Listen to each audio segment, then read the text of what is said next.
ओम शांति। आज 4 अप्रैल 2022 है और आज प्यारे बाबा के साकार रूप से चले हुए मधुर महावाक्यों को स्पष्ट करेंगी आदरणीय आशा दीदी। ओम शांति दीदी। ओम शांति। बाबा ने कहा, मीठे बच्चे, तुम हो कर्म योगी, तुम्हें चलते फिरते याद का अभ्यास करना है। एक बाप के सिमरन में रह नर से नारायण बनने का पुरुषार्थ करो। तुम हो कर्म योगी, तुम्हें चलते फिरते याद का अभ्यास करना। कर्म योगी की कई परिभाषाएं हैं। एक है कर्म योगी अर्थात कर्म करते हुए बाबा को याद करो। दूसरा कर्म योगी अर्थात कर्म भी करो, बाबा को याद भी करो, दोनों का बैलेंस रखो। तीसरा एक ये भी है, योग युक्त रीति से कर्म करो। और चौथा जो हमारी एम ऑब्जेक्ट होनी चाहिए वो ये है कि हमें कर्म करता हुआ देख करके दूसरे का योग बाबा से लग जाए। कर्म योगी, कर्म मैं कर रही हूँ लेकिन दूसरे का योग बाबा से लग गया। प्रश्न है, निश्चय बुद्धि बच्चों की मुख्य निशानी क्या होगी? उत्तर, उनका बाप के साथ पूरा पूरा लव होगा। बाप के हर फरमान को पूरा पूरा पालन करेंगे। उनकी बुद्धि बाहर नहीं भटक सकती। वो रात को जागकर भी बाप को याद करेंगे। याद में रहकर भोजन बनाएंगे। जो निश्चय बुद्धि होगा और इस बात को समझता है कि बाबा की याद से ही मेरी कमाई है, तो वो कोई भी रीति से अपने भाग्य को बनाने का प्रयास करेगा। रात को चाहे उसको जागना पड़े, चाहे कुछ भी करना पड़े, वो उसके लिए कोई बड़ी बात नहीं होती है। जब आपको पता है कि इसका रिज़ल्ट मुझे ये मिलने वाला है, तो आप बड़े से बड़ा त्याग करने को भी तैयार हो जाते हैं। वो बात बाबा कहते हैं। गीत है तूने रात गवाई सो के। पहले तुम बच्चों को निश्चय होना चाहिए कि बाबा यहाँ का निवासी तो नहीं है, परम धाम से यहाँ आकर हमको पढ़ाते हैं। क्या पढ़ाते हैं? ऊंचे ते ऊंचा बाप, ऊंचे ते ऊंची पढ़ाई, मनुष्य से देवता बनने की पढ़ाते हैं। ये पढ़ाई प्रसिद्ध है। इससे असुर से देवता बनना अथवा बंदर से मंदिर लायक बनते हैं। इस समय मनुष्यों की शक्ल भल मनुष्यों की है, परंतु विकार बंदर से भी जास्ती हैं। फिर बाबा ने कहा, यहाँ भी कोई तो बाबा हमको एहसास करा रहे हैं कि तुम क्या बन गए हो और अब मैं तुमको क्या से क्या बनाता हूँ। तुम कहाँ तुम मंदिर में थे, आज तो मंदिर के विपरीत बंदर में। तो बाबा जब ये पॉइंट कहा करते थे ना, तो आप बच्चों से पूछते थे, बच्चे तुम बंदर बन गए थे ना? फिर मम्मा बैठी होती थी, बाबा कहते मम्मा तुम भी बंदरी थी ना? मम्मा कहती जी बाबा। तो वो बहुत अच्छा लगता था। बाबा ने कहा, बंदर से तो मनुष्य में बहुत ताकत है, सीख कर ताकत को पाते हैं। यहाँ भी कोई तो बाप से सीख कर स्वर्ग की राजधानी स्थापन करते हैं, कोई फिर साइंस सीख नर्क का विनाश करते हैं। बरोबर स्थापना और विनाश का कार्य अब चल रहा है। विनाश हमेशा पुरानी चीज़ का होता है। वो सब रावण को सलाम करते हैं, सिर्फ तुम ही हो जो राम को सलाम करते हो। तुम बच्चे राम और रावण दोनों को जानते हो। दोनों को जानते हो? हाँ, हम जानते हैं कि राम ने निराकार राम ने हमको स्वर्ग का मालिक बनाया, और रावण के लिए हम जानते हैं कि उसने हमारे स्वर्ग के राज्य को छीन लिया हमसे। बाबा ने कहा कि वास्तव में वो भी दुखी हैं। सन्यासियों को बाबा ने कहा, सिर्फ सन्यासी हैं जो अपने को दुखी नहीं समझते, वास्तव में वो भी दुखी हैं ज़रूर, परंतु कहते हैं हम दुखी नहीं हैं, या तो कह देते हैं शरीर दुखी होता है। आत्मा थोड़ी दुखी होती है, आत्मा सो परमात्मा है, वो कैसे दुखी होगी? ये उल्टा ज्ञान है, अब है ही झूठ खंड। फिर बाबा ने कहा कि जबकि सब दुखी हैं और सब एक्टर्स आ चुके हैं, थोड़े आते भी रहते हैं, मेजॉरिटी आए हुए हैं। अर्जुन तो बहुत लोग दुखी होंगे, भगवान को याद करेंगे। तुमको तो भगवान खुद ही पढ़ाते हैं। तो देखिए, बाबा ने कहा मेजॉरिटी एक्टर्स आ चुके हैं, यानी बाबा कब आया है सृष्टि पर वो बाबा बताता है। मैं आता हूँ जबकि मेजॉरिटी एक्टर्स इस सृष्टि पर आ चुके होते हैं, और आकर के मुझे सब एक्टर्स को वापस लेके जाना है। तब बाबा आकर के पढ़ाते हैं, और अभी कुछ एक्टर्स और आना शेष हैं, परंतु वो जो एक्टर्स अभी आएंगे उनका पार्ट बहुत शॉर्ट, बहुत कम रहेगा। तो बाबा ने कहा कि तुमको तो भगवान खुद ही पढ़ाते हैं, तो कितना अच्छी रीति पढ़ना चाहिए। बाप, टीचर, सदगुरु तीनों ही इकट्ठे मिले हैं, अब और किसके पास जाएं? बाप कहते हैं भल गृहस्थ व्यवहार में रहो, परंतु मुझ निराकार परमात्मा की मत पर चलो तो तुम श्रेष्ठ बन सकते हो, और कोई गुरु गोसाई की मत पर नहीं चलो। कि परमात्मा का बाबा ने जो अलग अलग प्रश्न पूछे कि परमपिता परमात्मा से क्या संबंध है, परमात्मा का रूप क्या है, आत्मा का रूप क्या है।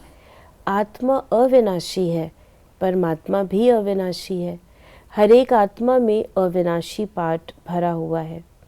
ये बातें जब सुनते हैं तो मनुष्यों की बुद्धि चक्री में आ जाती है। जिन्होंने कल्प पहले वर्षा लिया है वही पुरुषार्थ अनुसार सब बातों को समझ जाते हैं। मतलब ये परमात्मा आता है, आकर के पढ़ाता है, पढ़ा के हमको स्वर का मालिक बनाता है, स्वर की रचना रचता है, हम सबको वापस ले जाता है। ये बातें लोगों को जब समझ में आती हैं, सुनते हैं, पहले तो सुनने से उनकी बुद्धि चक्री खाती है, और उसके बाद फिर चक्री खा करके स्थिर होती है, फिर पुरुषार्थ करना शुरू करती है। अब तुम बच्चों की बुद्धि में पक्का निश्चय है और बाप के साथ लव भी है। शिव बाबा फरमान करते हैं तो खाते पीते मुझे याद करो, याद से विकर्म विनाश होंगे और ऊंच पद भी पाएंगे। कोई तो भल यहाँ बैठे हैं परंतु बुद्धि बाहर भटक रही है। बाबा को बिल्कुल भी अच्छा नहीं लगता था सभा में जिस सभा में बाबा बैठा है, बाबा क्लास करा रहे हैं, मुरली चला रहे हैं, और सामने बैठा हुआ व्यक्ति इधर उधर देख रहा है, या उसकी बुद्धि कहाँ घूम रही है वो शक्ल से तो पता लग जाता है, तो बाबा को बिल्कुल भी प्रिय नहीं लगता था। बाबा ने कहा मुश्किल कोई बाप के फरमान पर चलते हैं। बाप कहते हैं कि सिर पर पापों का बोझा बहुत है, इसलिए रात को जागकर मुझे याद करो तो तुमको बहुत मदद मिलेगी। चलते फिरते भी याद का अभ्यास करो, याद में रहकर भोजन बनाओ, इसमें बड़ी मेहनत है, घड़ी घड़ी भूल जाते हैं। बच्चों को अभ्यास बहुत अच्छी रीति करना है। 24 घंटे से 16 घंटे तो फ्री हो, बाकी 8 घंटे तो योग में ज़रूर रहना है। बाबा तो 24 घंटे का हिसाब बताता है, लेकिन हम बच्चों को व्यर्थ करने की इतनी आदत है, इतना वैसे हम अपने टाइम को कर ही नहीं पाते हैं।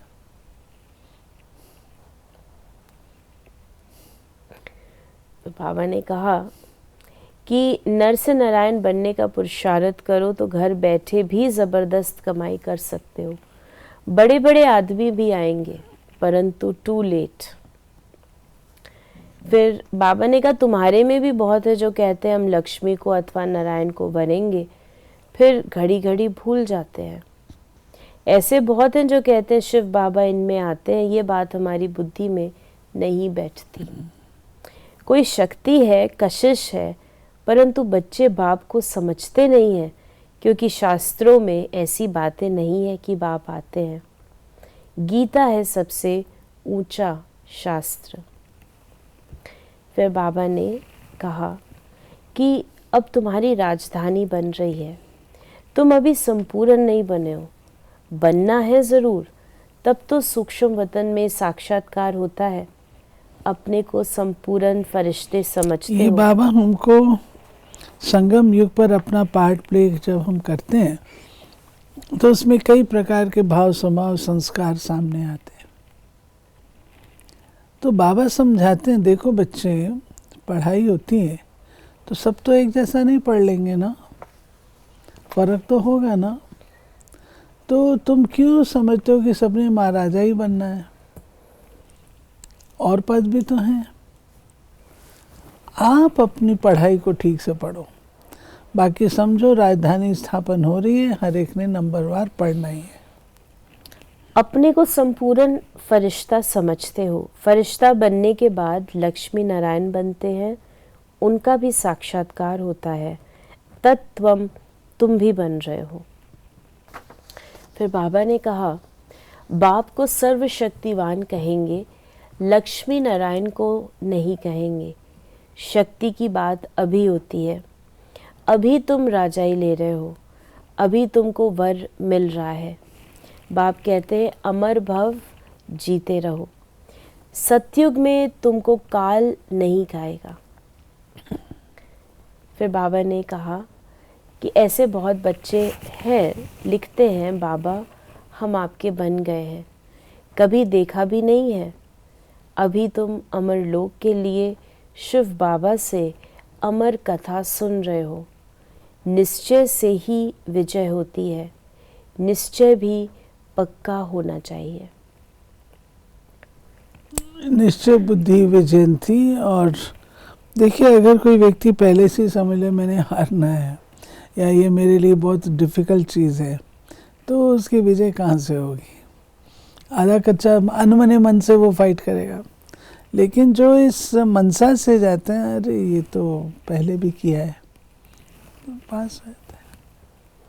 हमें पुरुषार्थ में कभी भी ये नहीं सोचना चाहिए ये बड़ा डिफ़िकल्ट है। आप जिस सब्जेक्ट को डिफ़िकल्ट कहेंगे वो डिफ़िकल्ट रह जाएगा। आज का वरदान है, होली हंस बन, व्यर्थ को समर्थ में परिवर्तन करने वाले फीलिंग प्रूफ भव। सारे दिन में जो व्यर्थ संकल्प, व्यर्थ बोल, व्यर्थ कर्म और व्यर्थ संबंध संपर्क होता है, उस व्यर्थ को समर्थ में परिवर्तन कर दो। व्यर्थ को अपनी बुद्धि में स्वीकार नहीं करो। अगर एक व्यर्थ को भी स्वीकार किया तो वो एक अनेक व्यर्थ का अनुभव कराएगा, जिससे ही कहते हैं फीलिंग आ गई। इसलिए होली हंस बन, व्यर्थ को समर्थ में परिवर्तन कर दो, तो फीलिंग प्रूफ बन जाएंगे। कोई गाली दे, गुस्सा करे, आप उसको शांति का शीतल जल दो। ये है होली हंस का कर्तव्य। होली हंस का कोई संबंध व्यर्थ से नहीं होता है। हम अपनी बुद्धि में, हमारा संबंध ही नहीं है व्यर्थ से, तो इतनी सारी बातें करने की जरूरत ही नहीं पड़ेगी। आज का स्लोगन है, साधना के बीज को प्रत्यक्ष करने का साधन है बेहद की वैराग वृत्ति। तो ये थे बाबा के आज के मधुर महावाक्यों का स्पष्टीकरण। यदि आपके मन में कोई भी सवाल है तो मैसेज या व्हाट्सएप मैसेज करें 8826599309 पर, और हम आपके प्रश्नों का उत्तर प्रश्नोत्तरी कार्यक्रम में लेने का प्रयास अवश्य करेंगे। ओम शांति।